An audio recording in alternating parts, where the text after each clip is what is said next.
First Lady of the United States, Dr. Jill Biden, accompanied by the President of the White House Historical Association, Stuart McLaurin, and White House Historical Association Next Gen leader, Fig O'Reilly.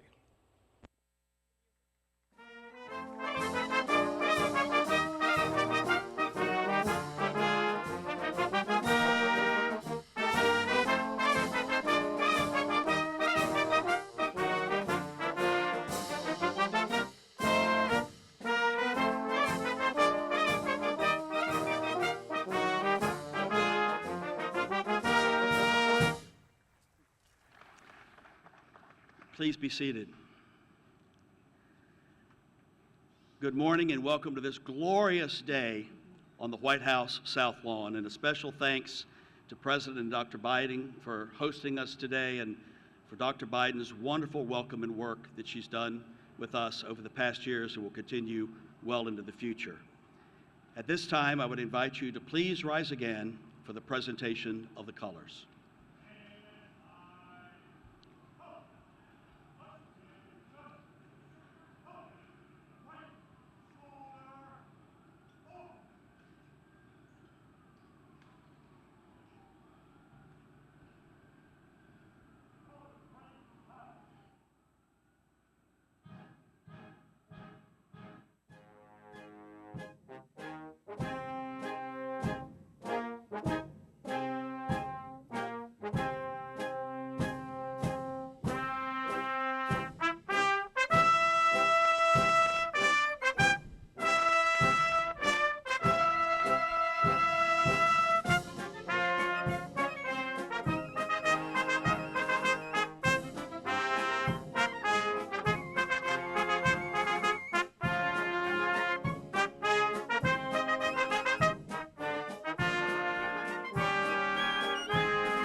Emma Kroc and Jonas Meeks in reciting the Pledge of Allegiance. I pledge allegiance to the flag of the United States of America and to the republic for which it stands, one nation, under God, indivisible, with liberty and justice for all.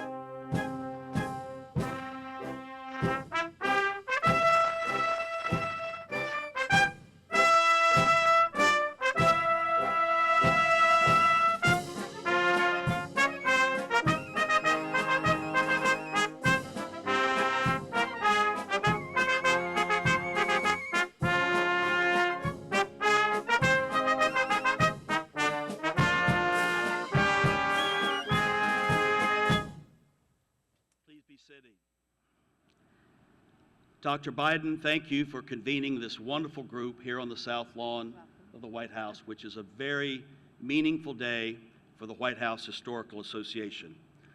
On this extraordinarily sunny fall day, with the White House directly behind us, it's impossible not to reflect on how far that we have come as an organization, and the enduring legacy that began with one remarkable woman. And here we are today as the guest of another remarkable woman, the First Lady of the United States.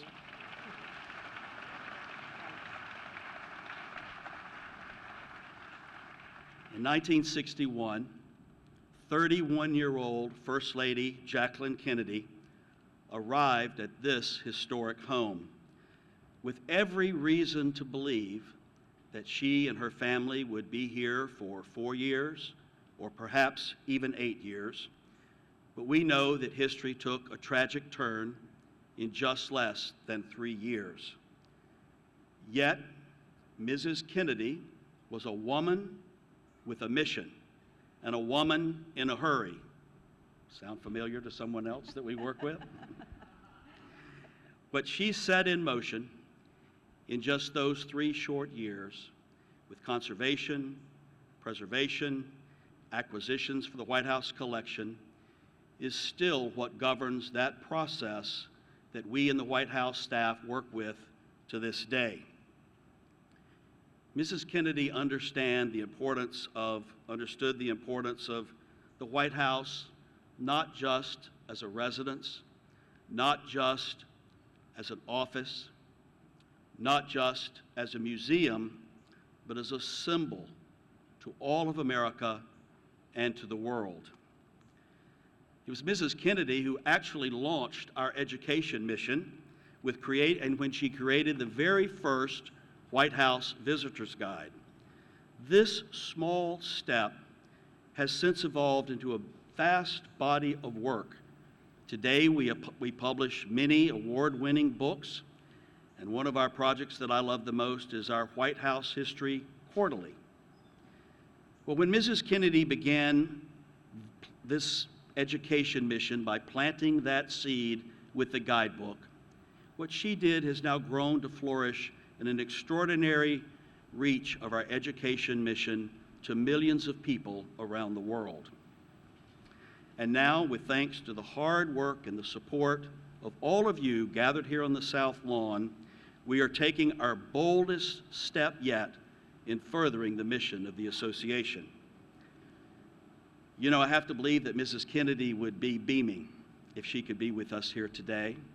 And just last Wednesday, Dr. Biden and I walked through the People's House across the street, and we were beaming as well, not just with pride in all the work that you've accomplished and that we've accomplished together, but the exciting work that we have ahead of us when those doors open on Monday. I want to express my heartfelt appreciation to the White House Historical Association Board of Directors that's here with us today, led by the extraordinary John Rogers. John,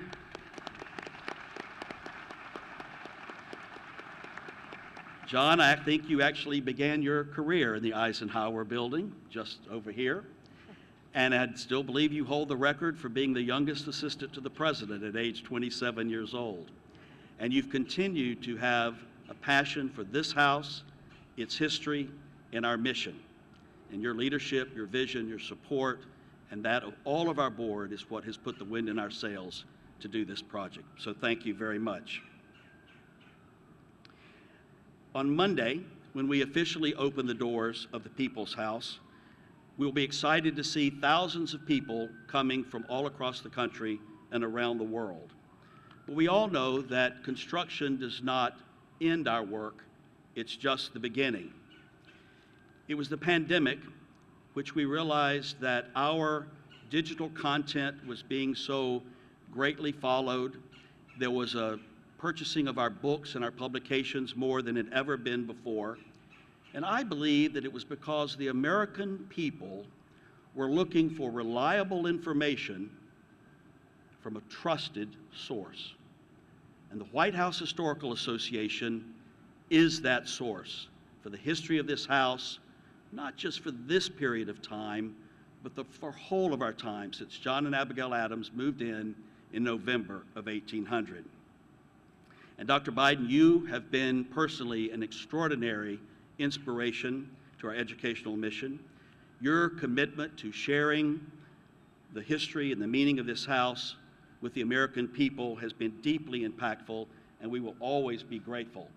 But not just for the past, we have the opportunity to continue working with you well into the future, and I personally look forward to that responsibility and privilege. One of my favorite quotes of Mrs. Kennedy is, "The White House belongs to the American people." It belongs to you. It belongs to all of us. And today we continue the very important mission we have of sharing it with the world. So it's with deep admiration, appreciation, gratitude that I thank President Biden and Dr. Biden for their wonderful support of our education mission and for opening up this beautiful lawn to us today. Now it's my privilege to introduce a member of our Next Gen Leaders program, Fig O'Reilly, and I think the president would like that name, that good Irish name. I'm sure. Fig was born to an American mother from California, an Irish father from Dublin. She was born in Kentucky, and she has been Miss Universe Ireland and served with great distinction, and now she brings those skills and talents to us in working on our Next Gen Leaders program. Fig, please join us. Thank you so much, Stuart. Thank you. Good afternoon, everyone, and welcome. It is a true honor to stand before you as a representative of the White House Historical Association Next Gen Leaders. On this historic day, we gather to open the People's House, a White House experience. This new education center is more than just a place. It is an invitation to all who visit to engage with the rich history of the White House, to understand its role as a symbol of democracy, and to be inspired by the stories of those who have lived and worked here. This People's House is a place where young minds will be sparked with curiosity, where the next generation of leaders will be encouraged to dream big, and where the lessons of our past will help shape a brighter future. Today, we have the distinct privilege of welcoming a leader whose own life embodies the spirit of service and education that this center will celebrate. Dr. Jill Biden has touched thousands of lives through her dedication in the classroom and millions more through her passionate advocacy for education. Her message is clear and powerful. Education is not just a path to personal success, but a cornerstone of our nation's strength. It is my great honor to introduce someone who has not only inspired me, but countless students and continues to uplift and empower through her work as First Lady of the United States. Ladies and gentlemen, please join me in welcoming Dr. Jill Biden. Thank you so much. Thank you.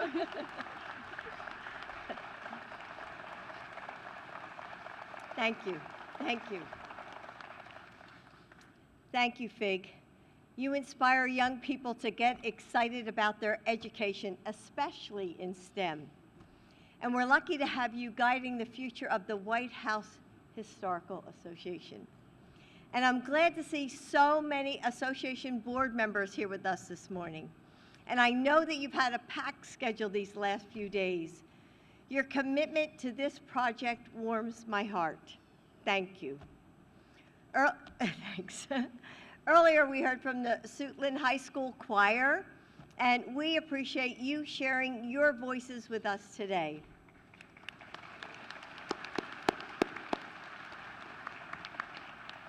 And thank you, Emma, JD, and Jonas, for leading us in the Pledge of Allegiance.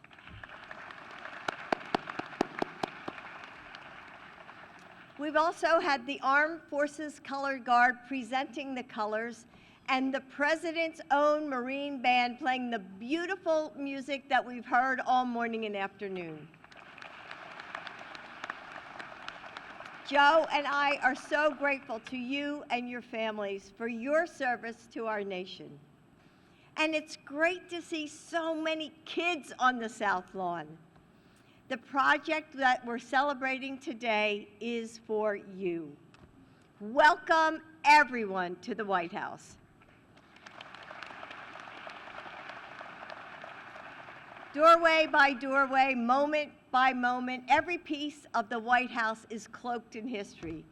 Whether it's in the cabinet room where President Kennedy deliberated over the Cuban Missile Crisis, or the East Room where President Theodore Roosevelt once held a wrestling match. Kids roller skated in the room where we host heads of state, and nearby in the Red Room, First Lady Eleanor Roosevelt held her own press conferences back when women were excluded from the president's press briefings. Some guests at the White House have had the chance to step inside these rooms. In fact, around 3,000 people come through these halls every single day. But the reality is that many people never get that opportunity. Even fewer get to walk through the Rose Garden or the Oval Office. And almost no one gets to go behind the scenes to hear from the chief floral designer or glimpse the upper floor of the residence. Until now. Starting Monday, an immersive learning center will be open to all. The People's House, a White House experience, will bring generations closer to the home behind me, sparking greater curiosity for civics education and our democracy. Teachers know that the best way to learn is by involving all of the senses and lingering in the little details that stand out to you. Right across the street, people will be able to interact and experience how our government works. That makes this new space a powerful kind of classroom. Because when people learn more about our democracy, they will be inspired to participate in it. At 1700 Pennsylvania Avenue, in an exact replica of the Oval Office, you can feel the gravity of sitting behind the president's resolute desk. You can join the intense deliberations of a cabinet meeting, and you can get swept away by the 360-degree enactment of a state dinner. Along the way, you'll meet people who have lived and worked here across centuries, from cabinet secretaries advising the president in times of war, to the chefs and the ushers and the florists who work together to arrange the most intricate details of American diplomacy. Students will imagine themselves as public servants through interactive technologies, and teachers will have dedicated spaces to bring their lesson plans to life. Stuart, you put your whole heart and soul into the People's House. And frankly, I don't know when you found time to sleep. Month after month, you guided this project with careful precision and breathtaking speed. And I've been a part of the process when it was just an idea to the final touches. And I can't wait for everyone to see it. So let's get started. In just a moment, a group of students will load onto a bus to experience this incredible immersive space. I know it will encourage them to embrace the wonder of the White House history and inspire them to shape our nation's future. Thank you, and please enjoy the celebration.